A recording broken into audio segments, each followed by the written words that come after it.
하나님이 오늘 우리에게 주신 말씀은 사도행전 2장 1절에서 13절까지의 말씀입니다.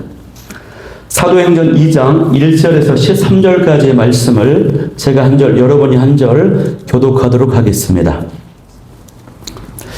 오순절 날이 이름에 그들이 다 같이 한 곳에 모였더니 그들이 하늘로부터 거하고 강한 바람 같은 소리가 있어 그들이 앉은 온 입에 가득하며 마치 불의 혀처럼 갈라지는 것들이 그들에게 보여 각 사람 위에 하나씩 임하여 있더니 그들이 다 성령의 충만을 받고 성령이 말하게 하심을 따라 다른 언어들을 말하기를 시작합니다.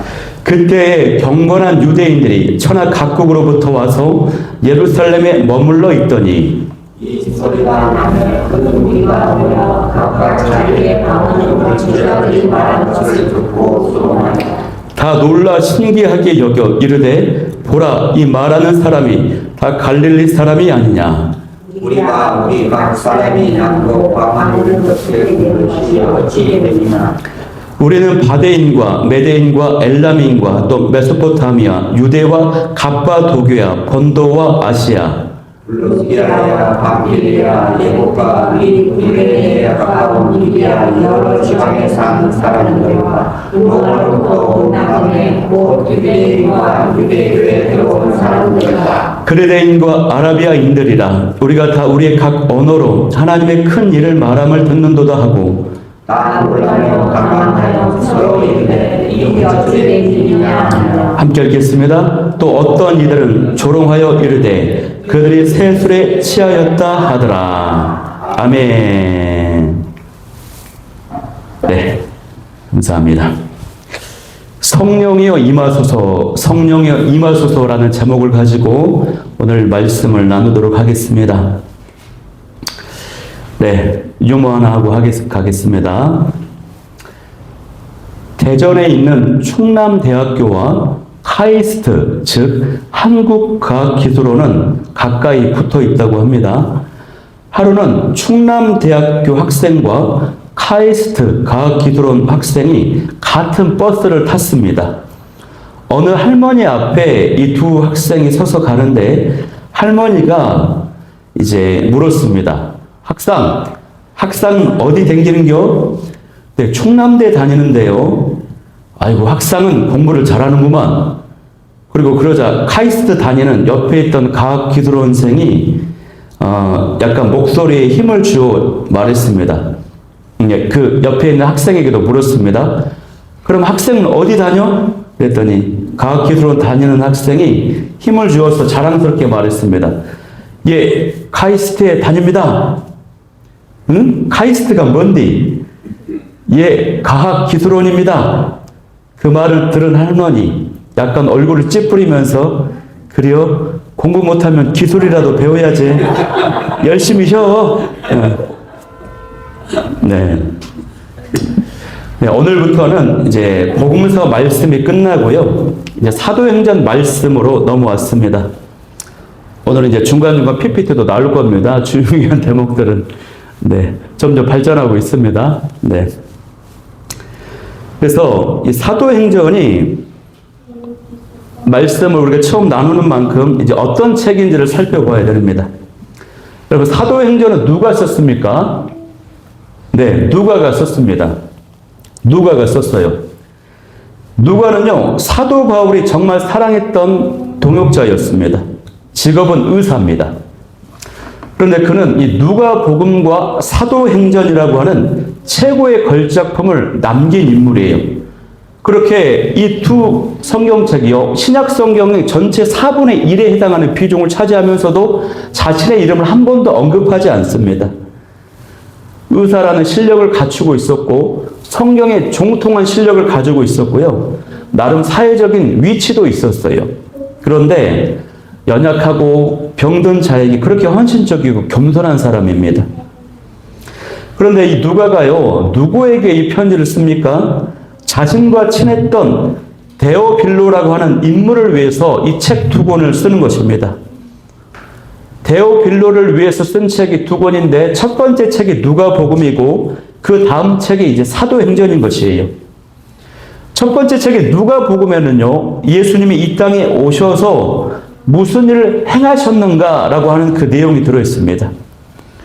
두 번째 책인 사도행전에는 예수님께서 하늘로 올라가신 다음에 이 땅에 이제 무슨 일이 일어났는가, 즉 사도행전은 어떤 책이냐면 예수님이 부활하시고 승천하신 다음에 이 땅에 교회가 어떻게 세워지고 교회가 어떻게 확장되어지고 복음이 어떻게 전파되어지고 복음이 어떻게 곳곳에 확산되어 가는가, 이것을 보여주는 책이라는 것입니다.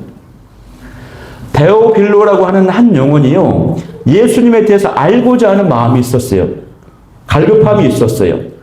그래서 누가라고 하는 사람이 그 데오빌로에게 최선으로 예수님을 가르쳐 주는 것입니다, 여러분. 그래서 누가복음과 사도행전이라고 하는 최고의 걸작품이 탄생하게 되었다고 하는 것입니다. 저와 여러분도 하나님의 말씀과 예수님을 배우려고 노력하고 듣고자 사모하고요, 또 그런 자들에게 하나님의 말씀과 예수님을 잘 알려주고 양육하고자 노력을 할 때에, 그럴 때 놀라운 열매가 맺어지게 되리라 믿습니다. 자, 사도행전은요, 교회와 이 복음의 확장에 대해서 설명하는 책인데, 그러면 그 모든 확장의 시작점이 어디에 있습니까? 무엇이 있습니까? 그 시작점이 바로 성령님에게 있다고 하는 것입니다. 성령께서 주도하시고 이끌어 가시는 것이에요. 그래서 이 사도행전을 다른 말로 말하면 성령행전이다, 이렇게 부릅니다. 성령님께서는요, 이 사도행전 전반부에서는 베드로라고 하는 인물을 사용하셔서 사역을 이끌어 가세요. 그리고 후반부에는 사도 바울이라고 하는 인물을 통해서 이 사도행전의 역사를 써 가시는 것입니다. 이렇게 사용을 하시는 것이에요. 바라옵기는 저와 여러분도 성령께 붙잡혀서 쓰임받는 복음의 확장을 위해서 영혼 구원의 통로로 놀랍게 쓰임받는 저와 여러분이, 그리고 우리 교회가 될 수 있기를 소망합니다. 자, 그러려면 그 핵심이 누구에게 있다고요? 누구에게 있다고요? 성령님께 있다는 것입니다. 성령님께. 부활하신 예수님께서 승천하시기 전에 제자들에게 말씀하셨어요. 오직 성령이 너에게 임하시면 너희가 권능을 받고 예루살렘과 온 유대와 사마리아와 땅끝까지 이르러 내 증인이 되리라 말씀하셨습니다. 이 말씀이 그 유명한 사도행전 1장 8절의 말씀이거든요. 성령이 임하시면 증인이 된다라고 하는 이 1장 8절의 말씀이 사도행전 이 전체를 이끌어가는 핵심 방향, 말씀, 키가 되는 말씀이라고 하는 것입니다. 이 사도행전 1장 8절이요, 사도행전 전체의 방향이 되고 교회의 비전이 되어야 되고 우리의 사명이 되어야 되는 것이에요. 여러분, 성령님이 임하시면요, 저와 여러분의 권능이 임합니다. 권능. 그런데 이 권능은 일반적으로 우리가 이해할 수 있는, 이해되는 그런 세속적인 권능, 능력이 아닙니다. 누군가를 우리가 부릴 줄 알고 재물을 얻고 명성을 얻고 막 그런 힘을 말하는 것이 아니라 영적인 권능을 말하는 것입니다. 다시 말하면 죄와 죽음의 권세 아래 놓인 자들을 구원으로, 생명으로 인도하는 권능입니다. 질병을 치유하는 능력, 귀신을 쫓아내는 능력, 말씀으로 영혼을 살리고 세우는, 또 그런 일에 돕는 그런 능력을 말하는 것입니다. 이것이 바로 이 복음의 권능이에요, 여러분. 이런 영적인 능력이 어떻게 생긴다고요? 우리에게 성령이 임하시면 우리에게 그 능력이 생긴다고 하는 사실입니다. 그러면 우리는 자연스럽게 복음의 증인이 됩니다. 예수님의 증인이 됩니다. 그렇게 되려고 애쓰고 노력하는 것이 아니라 자연스럽게 되어져 버린다고 하는 사실이에요. 그러므로 성령님 임하소서, 성령이여 임하소서, 성령께서 충만하게 임하시기를 소망하는 저와 여러분이 되길 소망합니다. 성령님을 인정하고 사모하고 갈망할 수 있기를 소망합니다. 그런 의미에서 오늘 읽었던 이 본문인 사도행전 2장은요, 이제 교회에 최초로 성령님의 역사가 이루어진 사건이에요. 그래서 교회사적으로 오늘 본문의 사건이 굉장히 중요한 의미가 담겨져 있는 사건이라고 하는 것입니다. 우리 개인에게도, 우리 교회에게도 이런 강력한 성령님의 역사하심과 기름 부으심이 나타나기를 간절히 소망합니다. 그래서 우리가 이 2장의 사건을 이해하려면 그 이전에 있었던 일련의 과정들, 즉 1장에 있었던 주요한 사건들이 무엇이었는지를 먼저 이해하는 것이 굉장히 중요합니다. 이것이 더 중요해요. 어떻게 해서 2장에서 이 놀라운 성령의 역사가 일어나게 되었는가, 그 배경이 무엇인지, 그 원인이 무엇인지를 살펴보는 것이 중요하다는 것입니다. 왜냐? 결과로 나타나는 본문이기 때문에 오늘. 자, 그러면 그 배경과 그 토대가 무엇이었는지 실전적인 측면에서 제가 세 가지로 정리해서 나누고자 하는데요. 자, 첫 번째는요. 성령의 역사하심은요. 하나님의 계획과 약속하심 때문에 일어난 일이라고 하는 것이에요. 자, 우리가 1장 4절 말씀을 보면요. 예수님이 이제 승천하시기 전에 제자들에게 이렇게 말씀하시거든요. 하나님 아버지께서 약속하신 것을 기다리라 그랬습니다. 약속하신 것. 하나님 아버지께서 약속하신 것. 그러면 성령 세례를 받을 것이라고 말씀하셨어요. 그러니까 성령의 오심은요, 하나님의 계획하심이었고 하나님의 약속의 근거에서 이 땅에 내려왔다라고 하는 것이에요. 그런데 여기서 중요한 것은 뭐냐면 여러분, 성령님의 오심 자체가 목적이 아니라는 것입니다. 성령 오심 자체가 목적이 아니라 무엇이 목적입니까? 성령이 임하면 너희가 복음의 증인이 된다라고 하는 것. 이것이 목적이에요. 즉 영혼을 살리고 세우는 자가 되게 하시려고 성령님을 보내주신다라고 하는 사실입니다. 이것이 우리에게 무엇을 말해주고 있습니까? 성령의 임하심은 하나님의 계획하심에 따라서 하나님의 뜻에 따라서 우리에게 부어지는 것이긴 한데 누구에게 강력하게 부어지는가? 증인의 사명을 감당하고자 하는 사람, 영혼을 살리고 세우고자 하는 그런 사람에게 강력하게 성령의 권능이 기름 부심이 임한다라고 하는 사실, 이게 중요해요, 여러분. 그러니까 우리가 성령의 능력, 권능, 기름 부심을 사모하긴 하지만 그것이 나 개인의 목적과 어떤 유익을 위해서 그런 통로로, 도구로 성령님을 원하면 잘 역사가 임하지 않는다라고 하는 사실, 이게 중요해요, 여러분. 여러분, 예수님을 믿기만 하면요, 그 누구라도 성령님을 받을 수가 있어요. 성령님이 임하셔요. 그러나 예수님을 믿는 거하고 성령을 받는 거하고는 전혀 다른 문제입니다. 다른 문제예요. 사도행전 8장을 보면은 마술사 시몬이 등장하는데 그는 빌립의 전도로요, 예수님을 믿고 세례까지 받은 인물이에요. 마술사 시몬. 그런데 어느 날 딱 보니까 베드로와 요한이 사역을 하다가 누군가에게 안수를 했어요. 그러자 성령의 권능이 임했거든요. 그 모습을 이 시몬이 보고 베드로와 요한에게 돈을 주면서 베드로, 요한, 나도 그 성령의 권능 받게 해줘. 돈을 주면서 그 권능을 살려고 하는 것입니다. 뭡니까? 이것은 이 시몬이 영혼을 살리고 세우는 그런 일에 쓰임받고자 하는 것이 아니라 자기가 권능 받아서 높아지려고 하는 거예요. 다른 사람들 앞에 인정받고 영향력을 미치는 존재가 되고자 하는 거예요. 그런 목적으로 성령의 권능을 원했다는 것입니다. 이걸 잘못된 것입니다, 여러분. 근데 우리가 이런 실수를 굉장히 많이 범합니다, 여러분. 여러분, 저와 여러분이 성령의 충만함과 기름 부심과 그 능력을 사모하고 있다면 그 동기와 목적이 무엇인지를 먼저 살펴봐야 돼요. 어떤 사람들은 보면 기도할 때 성령의 능력을 주세요. 강력하게 기름 부어주세요. 충만함을 주옵소서 막 기도해요. 뜨겁게 기도해요. 그런데 전도합시다 하면 전도 현장이 안 나타나요. 기도합시다, 기도 현장이 안 나타나요. 누구 만나서 선교로 신방 갑시다 그러면 안 나타나요. 막 귀찮아요. 동기와 목적이 바르고 그런 기도를 했다면 하나님의 일을 최선으로 감당하면서 그 성령의 능력이 임하기를 바라야 되는데 이게 잘못된 것입니다, 여러분. 사람들은 성령을 통해서 하나님의 일을 하고자 하는 것이 아니라 자신의 어떤 목적과 유익을 얻고자 성령님을 사모하고 갈망할 때가 있다는 것입니다. 이런 자에게는 성령이 역사하시지 않습니다, 여러분. 어떻게 해야 됩니까? 만약에 신방을 갔는데 누구 영혼을 섬기려고 신방을 갔는데 그 영혼이 만나주지도 않아요. 태자 맞았어. 그러면 그때 성령님 기도하는 거냐? 성령님, 제가 너무 연약합니다. 부족합니다. 성령의 능력을 주시고 지혜를 주시옵소서. 이렇게 막 기도하는 것입니다. 그때 성령께서 은혜 주셔가지고 나가서 만남이 이루어지고 지혜로운 말씀으로, 능력의 말씀으로 그 영혼을 살리고 세우는 것입니다, 여러분. 이렇게 돼야 된다고 하는 것이죠. 자, 두 번째는요. 그 배경이 뭐냐? 초대교회 성도들이 기도했다라고 하는 것입니다. 기도. 여기서 말하는 기도는요, 일반적인 기도, 단순한 기도가 아니에요.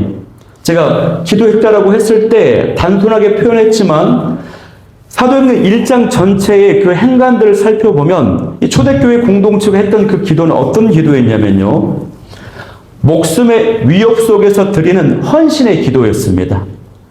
또 주께서 하신 약속의 말씀을 붙잡고 끝까지 기도하는, 인내하는 기도였습니다. 또 초대교회 공동체가 전심전력으로 딱 하나가 되어가지고 한 마음이 되어서 하는 기도였다고 하는 것이에요. 자, 어떤 기도라고요? 헌신, 인내, 한마음, 이 세 가지가 당시 성령의 역사하심을 경험하게 되는 초대교회 공동체가 되는 기도의 모습이었다고 하는 것입니다. 자, 왜 그들의 기도가 목숨을 걸었던 헌신적인 기도였을까요? 자, 부활하신 예수님께서 제자들에게 예루살렘을 떠나지 말라라고 말씀하셨죠. 이 말은 당시의 상황이 예루살렘을 떠날 수밖에 없었던 그런 상황들이 있었다는 것이에요. 왜냐하면 아직 예루살렘은 어떤 곳이냐? 예수님을 대적하는 중심지예요. 예수님을 믿는 사람들, 추종하는 사람들을 잡아서 가두고 죽일 수 있는, 얼마든지 그렇게 할 수 있는 살벌한 분위기가 아직 있는 것입니다. 그래서 많은 사람들이 예루살렘을 무서워했어요. 도망을 갔어요. 그런데 부활하신 예수님이 나타나자 흩어졌던 사람들이 다시 몰려오게 된 거였어요. 그래서 이 성도들, 제자들의 생각에서는 예수님이 약속하신 것을 기다리라고 했을 때 물론 모여서 기도는 하되 예루살렘이 아닌 다른 도시, 다른 지역에서 모여서 함께 기도할 수 있었습니다. 그런데 예수님께서 예루살렘을 떠나지 말고 기도하라고 그러시는 거예요. 그러니까 이 성도들이, 제자들이 예루살렘에서 기도하는 것입니다, 여러분. 이것은요, 무엇입니까? 예수님 말씀에 순종하여서 예루살렘에서 기도하기로 결정한 그 순간 이미 자신의 목숨을 내어놓은 것입니다. 이 공동체에 기도하기로 붙은 순간 나는 거기에 내 인생을 그냥 걸어버린 것이에요. 그런 모습의 기도를 드리고 있었다고 하는 것이에요.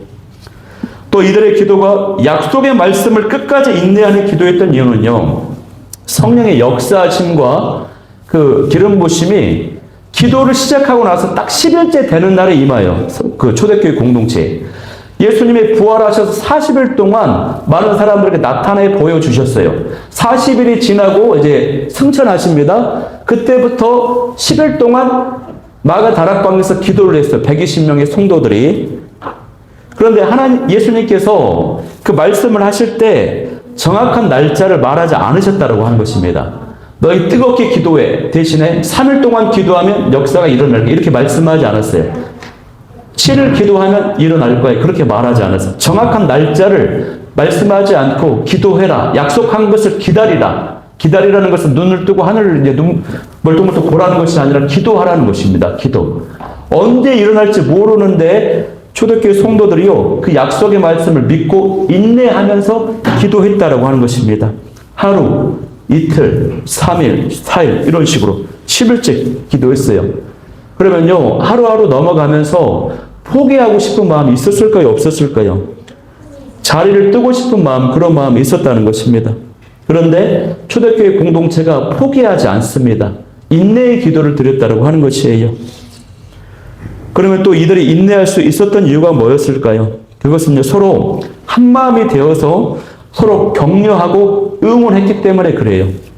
자리를 뜨고 싶고 도망가고 싶은 지체가 옆에 있어요. 그 지체를 붙잡으면서 격려하는 것입니다. 조금 더 기도해보자. 응답이 일어날 거야. 붙잡아 주는 것입니다. 마음이 하나가 되었습니다. 사실요, 이때 기도했던 이 120명의 성도들은요, 예수님의 약속하신 그 성령님이 무엇인지 정확히 몰라요. 성령님에 대해서 듣긴 들었어도 경험한 적이 한 번도 없어요. 그 실체를 몰라요. 그러나 공동체의 그 문화와 영적인 분위기가 믿음의 분위기, 확신의 분위기, 된다, 응답된다, 격려와 사랑과 이끌어주는 그런 분위기, 그것 때문에 한마음이 되는 기도를 드렸다고 하는 것입니다. 그래서 교회는 영적인 분위기가 굉장히 중요합니다. 믿음, 확신, 하나됨, 긍정, 희망, 이런 분위기가 굉장히 중요해요. 가끔 제가 볼 때는 우리 교회에서 제가 그 믿음이 제일 약한 것 같아요. 제가 걱정하고 있을 때 막 집사님, 우리 가족들이 위로하는 것입니다. 하나님이 은혜 주실 것입니다. 막 이런 식으로. 그때 보면, 아, 내가 정말 제일 믿음이 없다. 이런 생각이 막 들어지는 것입니다, 여러분. 교회는 영적인 분위기가 굉장히 중요하다. 믿음과 확신과 긍정과 희망을 선포하며 나아가는 저와 여러분이 될 수 있기를 소망합니다. 자, 세 번째 배경은 뭐냐면요. 초대교회가, 자, 상처를 극복했다라고 하는 것입니다. 상처. 자, 초대교회는요, 두 가지 상처가 있습니다.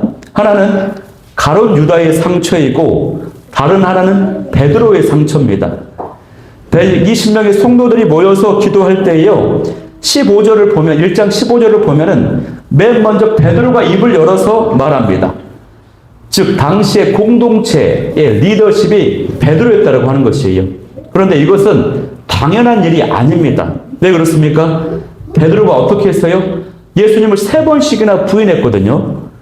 그리고 그것 때문에 통곡하기도 했고, 그냥 갈릴리로 내려가서 다시 그냥 어부의 삶으로 돌아갔어요. 이것을 당시 공동체 성도들이 다 알고 있는 것입니다. 베드로의 허물과 연약함을 다 알고 있어요. 그런데 베드로가 스스로 그 상처를 극복했습니다. 또 공동체가 그 베드로를 용서하고 이해하고 수용해 주기로 한 것입니다, 여러분. 그 리더십을 인정해 준 것이에요. 뿐만 아니라 이 베드로가 가룟 유다 이야기를 공개적으로 꺼냅니다. 가룟 유다가 없기 때문에 그 유다를 대체할 사람이 필요하다. 자, 그래서 예수님을 팔아버렸던 가룟 유다 이야기를 하는 것이에요. 그런데 가룟 유다의 인물은요, 당시 공동체의 깊은 상처였어요. 그 유다가 예수님을 팔아버렸잖아요. 그런데 이 유다가 어떤 인물이었습니까? 돈깨를 맡고 있었어요. 재정 담당이에요. 예를 들면 재정 담당 장로입니다. 재정을 맡기는 그만큼 신뢰를 하는 믿을 만한 인물. 당시 교회 성도 공동체가 유다를 인정하고 신뢰하는, 그래서 많은 사람들이 유다와 관계의 깊은 관계, 친한 관계, 그런 사람들이 두루두루 있었다라고 하는 것입니다. 그래서 이 유다 이야기를 하는 것이 금기시 되었어요. 상처가 됐어요. 아픔이 있는 거예요. 그런데 베드로가 그거를 공개적으로 언급을 하면서 상처를 치유합니다. 어떻게 치유합니까? 유다라고 하는 인물은 성경에 약속된 예언된 인물이었다. 유다 자체를 말하는 것이 아니라 누군가의 팔림당하는 인물이 있는데 유다가 그 일에 악한 일에 쓰임 받았다는 식으로 이렇게 이제 치유를 하는 것입니다. 그리고 이를 대체할 인물이 필요하다라고 이제 공개적으로 얘기해서 그 아픔을 벗어나게 하는 것이에요. 즉, 이 공동체가 가지고 있던 상처가 어떻게 치유가 됩니까? 용서하는 것입니다. 수용하는 것입니다. 이해하는 것입니다. 그러면서 이렇게 치유가 되었어요. 그렇게 해서 성령께서 역사하실 수 있는 그 배경, 토대가 구축이 되었던 것입니다, 여러분. 그래서 우리가 상처가 있는 것이, 이것이 치유되는 것이 굉장히 중요해요. 성령님 임하심에 있어서. 여러분, 성령의 역사하신 기름 부심은요, 우리에게 지향만 처리된다고 해서 임하시는 것이 아닙니다. 상처가 치유돼야 돼요. 용서, 상처 치유는 그 핵심에 용서가 있습니다. 치유의 은사를 가지신 어떤 목사님이 계셨어요. 이 목사님에게 어떤 어머니가 청년 딸을 데리고 고쳐달라고 찾아왔어요. 근데 이 딸은 청년인데 갑자기 막 발작을 하면 쓰러지기도 하고 개성을 막 지르기도 하고 막 그래요. 의학적으로 원인이 알 수가 없어, 원인을. 분명히 악한 귀신 들림의 현상이었어요. 그래서 이 목사님이 생각할 때 귀신을 쫓아내려면 모든 경우에 회개하고 제 문제를 해결하고 기도해주면 다 치유가 되어가지고 회개합시다. 자매님, 회개 기도를 많이 시켰어요. 그리고 기도하고 사역을 하는데 귀신이 안 떠나가는 거예요. 그러다가 이 목사님이 고민이 돼갖고 한참 기도를 하는 중에 목사님 머릿속에 딱 스쳐 지나가는 단어가 생각이 나는 거예요. 상처. 상처라는 단어가 딱 지나가는 거예요. 다시 물었어요, 이 목사님이. 자매님, 혹시 상처가 있냐고. 회개는 정말 많이 하셨는데 상처가 있습니까? 그래, 이 자매가 어렵게 고개를 끄덕이 있다고. 그러면 그 사람을 용서하지 않으셨습니까? 그러니까 용서하지 않았다고. 누구냐고? 아버지라고. 어릴 때부터 아버지한테 엄청나게 맞았어요. 폭행을 당한 거예요. 아버지에게 큰 상처가 있고 아버지를 절대 용서할 수 없다는 것이요. 그래서 그 목사님이 막 설득을 했어요. 아버지를 용서하셔야 됩니다. 그래서 상처가 치유되고 이 귀신이 떠나가고 성령이 임하십니다. 오랜 시간 설득한 끝에 그분이, 그 자매가 이렇게 고백합니다. 아버지를 용서합니다. 고백을 했어요. 그대로 이제 기도를 하시고 성령이 임하셔서 귀신이 떠나가서 치유되었다고 하는 사건입니다. 여러분, 이처럼 초대교회가 성령의 임하심이 일어나겠던 세 가지 배경을 가지고 있었습니다. 주의 증인의 사명을 감당하고자 하는 마음이 있었습니다. 믿음으로 하나가 되었습니다. 서로 용서하고 이해함으로 상처와 그 아픔을 극복했습니다. 이로써 성령의 역사하신 토대를 갖추게 되었던 것입니다, 여러분. 그래서 오늘 본문에 나타난 성령이 임하시는 놀라운 사건이 벌어지게 돼요. 여러분, 이것이 중요합니다. 저와 여러분의 심령 가운데요, 사명이 회복되고 기도가 회복되고 사랑과 용서가 회복이 된다면 성령께서 놀랍도록 역사하실 줄 믿습니다.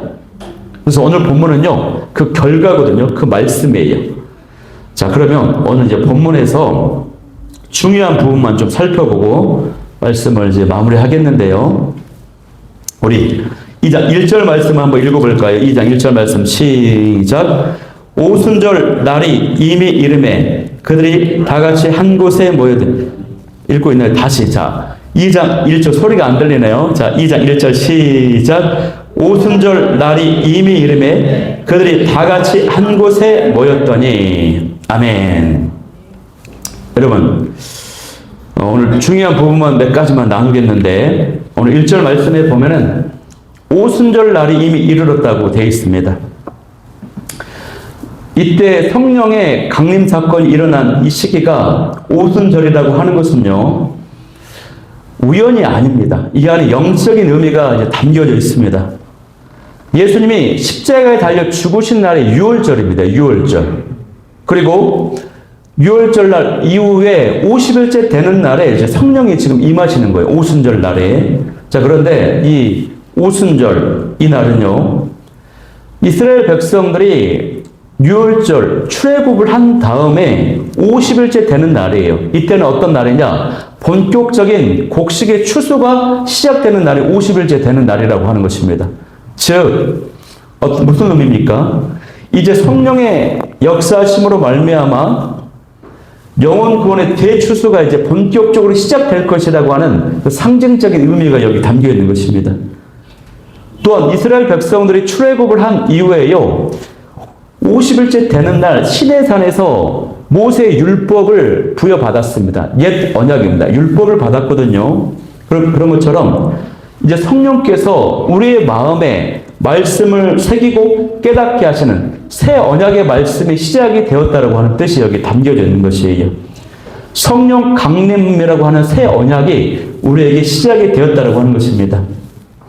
자, 그러면요, 오늘 이제 말씀에 보면은 세 가지 증표가 나옵니다. 2절에서 4절 말씀에 보면은 성령 강림과 그 모습이 세 가지 증표로 나타나고 있거든요. 자, 성령 강림의 그 모습이 어떻게 나타나는가? 세 가지 단어만 생각을 하면 돼요. 첫 번째는 바람입니다. 바람. 바람. 급하고 강한 바람 같은 소리. 이 사도행전을 기록한 누가는요, 그냥 하나님의 영인 성령이 임하였다라고 표현하지 않고 어떻게 표현합니까? 급하고 강한 바람 같다라고 표현을 합니다. 성령님의 역동성에 대해서 표현하는 것입니다. 충만하게 역사하시는 것, 친밀하고 인격적으로 오시는 그런 성령님의 특징을 지금 가르쳐주고 있는 거예요, 여러분. 바람은 어디로 와서 어디로 가는지 알 수 없듯이 성령께서요, 아무도 모르게 오셔서 그 누구에게 들어갈지 몰라요. 누구에게 임하신다라고 하는 것입니다. 그래서 우리의 마음을 만지시는 것이. 예배를 드리다 보면은 가끔씩 어떤 분들이 울어요. 흐느끼면서 울어요. 성령께서 그 심령을 만지시는 것입니다, 여러분. 제가 이제 유초등부 사역을 할 때에 말씀을 딱 선포하고 나서 기도를 하려고 이제 기도 멘트를 치는데 어떤 친구가 저쪽에서 우는 겁니다. 흐느껴서 막 울어요. 그랬더니 옆에 그 반 옆에 있는 친구들이 어떻게 반응을 합니까? 선생님, 얘 울어요. 누가 때렸나 봐요. 나 안 때렸어. 너가 때렸잖아. 왜 울어 그러면? 다른 애들 모르는 거예요. 이처럼 성령님은요, 바람과 같아서 어디로 와서 누구에게 임하는지 몰라요. 예배 중에, 말씀 듣는 중에, 찬양 중에, 기도 중에 눈물이 터지는 것입니다. 이런 성령 체험의 경험을 저와 여러분이 많이 할 수 있기를 소망합니다. 지금 이 순간에도 성령께서는요, 여기에서 사이사이 운행하고 계세요. 그래가지고 누구에게 은혜를 줄까, 누구의 마음을 만져줄까 하는 것입니다. 성령님은 감정을 갖고 계시고 인격이시기 때문에 사모하는 마음과 환영하는 마음, 인정하는 마음을 가지고 있어요. 성령님 제 마음에 만져주세요. 찾아와 주세요. 이런 마음이 있어야지 아무런 마음이 없이 냉담하면요, 인격, 감정, 섬세한 감정을 갖고 계신 성령께서 역사하지 않는다라고 하는 사실입니다. 저도 보니까 송구 영신 예배, 이제 우리가 송구 영신 예배 수요일 날 드렸잖아요. 약속의 말씀을 딱 뽑았어요. 저는 116편 1절 말씀. 근데 그 말씀을 딱 보고 너무나도 눈물이 나는 거예요. 울려고 계획을 했던 거 아니에요. 그런데 보니까 제가 말씀을 오해했더라고요. 마지막 구절에 나의 기도를 들은다 그리고 내가 그를 사랑하나이다. 이 마지막 문장이었는데 나는 이걸 어떻게 그때 딱 봤냐면 하나님이 나를 사랑한다 이렇게 받아들인 거예요. 그것 때문에 굉장히 눈물이 났거든요. 하나님 나를 사랑하는구나. 굉장한 그 감동과 눈물이 났는데 이제 예배 끝나고 다시 보니까 내가 하나님을 사랑한다 이 고백이더라고. 그럼에도 불구하고 이 현장에서 뽑았을 때 그거는 감동은 내 인격적인 내 이성의 작용이 아니었어요. 내 심령이 반응하고 눈물을 흘리고 울컥거리는 거. 이게 성령께서 만져주시는 거예요. 나는 이 텍스트가 그런 텍스트였지만 이런 감동과 메시지로 하나님이 주시는 것입니다. 이게. 이런 게 성령의 감동이고 기름 부심이라고 하는 것입니다. 우리 권지사님이 내가 말씀을 이해를 잘못해서 웃었어요. 방금. 그걸 잘못 이해했냐면. 자, 두 번째 증표는 뭐냐면요. 불입니다. 불. 불의 혀처럼 갈라졌다라고 되어 있어요. 불은 구약 성경에 하나님의 임재와 정결케 하시는 것을 상징하는 것입니다. 죄를 태우고 사람을 거룩하게 하고 회개시키는 또 복음에 대해서 뜨거운 열정을 갖게 하는 이게 다 불입니다. 불. 특히 이 불이 모든 사람 각자 위에 임했다라고 하는 것이 중요합니다. 성령께서는 어떤 베드로라든가 그 사도들에게만 임한 게 아니라 함께 기도했던 120명 모두에게 기름 부심이 역사하셨다라고 하는 사실이에요. 그렇기 때문에 그 누구에게라도 예수님을 믿기만 하면 나에게도 성령의 충만함을 덧입을 수 있다라고 하는 것입니다. 저도요, 모태 신앙으로서 오랫동안 신앙생활을 했는데 제가 성령 체험을 했던 사건이 한 20년 전이 되겠네요. 그때 성령 체험을 했어요. 성령 체험을 제대로 하고 나니까 이제 이 신앙이 무엇인지 알겠어요. 그 전에 나의 신앙은 말씀 중심 신앙이었거든요. 지식 중심의 신앙이었거든요. 성령 체험을 제대로 경험하고 나니까 나의 신앙의 색채가 이제는 가슴으로, 마음으로, 영혼 중심으로, 성령 중심으로 내 신앙이 바뀌는 것입니다. 뭐가 중요하고 가치 있는 것이 이제 보이는 것이에요, 여러분. 그리고 저에게 성령 체험과 관련해서 개인적인 체험이긴 하지만 굉장히 재미있고 놀라운 체험들이 있습니다. 시간 관계상 다음 기회가 되면은 제가 또 이 재미난 또 이야기를 좀 나눠드리도록 하겠습니다. 자, 그런데요. 그래서 여러분도 그 강력한 성령 체험의 은혜를 경험할 수 있기를 소망합니다. 세 번째 증표는 뭐냐면요. 방언입니다. 방언. 자, 우리 4절 말씀을 한번 합독해 보겠습니다. 4절 시작. 그들이 다 성령의 충만함을 받고 성령의 말하게 하심을 따라 다른 언어들로 말하기를 시작하니라. 아멘. 여러분, 방언에는 두 종류의 방언이 있습니다. 사도행전 여기에서 나오는 방언은요, 외국인이 이해할 수 있는 외국어 방언이에요. 외국어 방언. 반면에 고린도전서 12장에 나오는 방언이 있습니다. 사도 바울이 말하는 그 방언. 그것은 뜻을 알 수 없어서 통역이 필요해요. 이것을 하늘 방언, 기도 방언이라고 말합니다. 자, 그런데 사도행전에 나타난 이 방언과 고린도전서 12장에 나타난 방언이 그 방향과 목적과 성격이 좀 달라요. 자, 사도행전에 나타난 방언은요, 어떤 의미가 있냐면, 하나님이 행하신 그 놀라운 일을 많은 사람들에게 공적으로 보여주는, 선포하고 보여주는 선교를 위한 표적입니다. 표적. 영혼 구원을 위한 표적이 이 사도행전의 방언이에요. 그리고 이 사도행전의 방언의 의미는 뭐냐면, 창세기 11장에 보면은 바벨탑 사건으로 인해서 언어가 혼잡하게 돼서 흩어져 버렸잖아요. 근데 하나님께서 언어가 혼잡해지고 흩어진 그것을 성령의 역사로 말미암아 언어를 회복시키는 것, 하나 되게 하시는 것. 성령이 임하시면 그 누구라도 하나가 될 수 있다라고 하는 것을 지금 복음으로 하나 된다라고 하는 것을 보여주는 사건이라고 하는 것입니다. 반면에 이 고린도전서의 방언은요, 어떤 성격과 목적이 있냐면 사람들에게 보여주는 것이 아닙니다. 하나님에게 기도하는 것이에요. 하나님만 아셔요. 영으로 기도하는 것. 그래서 하나님께 기도하고 교회를 세우기 위한 은사로서 일부 사람들에게 방언의 은사를 주시는 것입니다. 그래서 이 사건으로 말미암아 하나님의 살아계시고 역사하시고 모든 외국인의 모든 사람들이 그래서 놀랍게 여기면서 초자연적인 역사가 일어나고 있구나를 지금 이해하게 되는 것이에요. 예루살렘에 모여있던 디아스포라 유대인들과 이 개종자들이요, 이 사건을 보고 놀라며 충격을 받았습니다. 갈릴리 출신으로 무시받던 제자들이 각 나라 언어로 하나님의 큰일을 전하는 모습을요 보면서 사람들이 막 비웃기도 해서 저 갈릴리 사람 아니냐, 출신과 배경이 연약한 자들을 들어 사용하시는 그 하나님을 보여주고 있습니다. 저도 이제 시골 전라도에서 이제 경기도로 올라와가지고 이제 수원 교회에서 맨 처음에 설교하는데 어떻습니까? 전라도 사투리가 섞여 있잖아요. 다른 것을 고치겠는데 이 억양이 고칠 수가 없어요. 억양. 전라도 좀 뭐 사람들 웃더라고요. 뭐 비웃고 조롱하는 것은 아니었고 뭐 킥킥대고 웃기다고 뭐 웃더라고요. 갈릴리 사람이 아니냐. 제자들을 막 조롱하고 비웃는 것입니다. 그러나 성령님이 임하시면 여러분 놀랍게 쓰임받을 수 있다는 것. 오히려 약한 자를 들어서 사용하시는, 크게 위대하게 사용하시는 하나님의 능력을 볼 수 있다라고 하는 사실입니다. 이 사실에 위로받는 저와 여러분이 될 수 있기를 소망합니다. 그런데 사람들의 반응은요, 어떤 사람들은 놀랍기도 했지만, 경외하기도 했지만, 어떤 사람은 조롱을 하고 비웃습니다. 저 사람들 술에 취했다라고 얘기해요. 성령의 역사가 임하는 현장에 두 가지 반응이 있습니다. 어떤 사람은 인정하고 경외하고 엎드리는 사람이 있고 어떤 사람은 거부하고 비난하고 조롱하는 사람이 있어요. 전도하는 현장에도 마찬가지입니다. 냉담하게 거부하는 사람들이 있습니다. 빛과 어둠이 공존할 수 없기 때문에 그렇습니다. 이상한 게 아니에요. 당연한 것입니다, 여러분. 결국 성령의 능력은 베드로의 설교를 통해서 많은 사람들을 구원으로, 회심으로 인도했습니다. 자, 결론입니다. 중요한 것은요, 하나님께서 교회를 세우시고 성령을 부어주셔서 능력 주시고 사명 감당하게 하시는 것, 이 모든 과정이 하나님의 완벽한 계획 가운데 있었다라고 하는 사실이에요. 우리도 마찬가지입니다.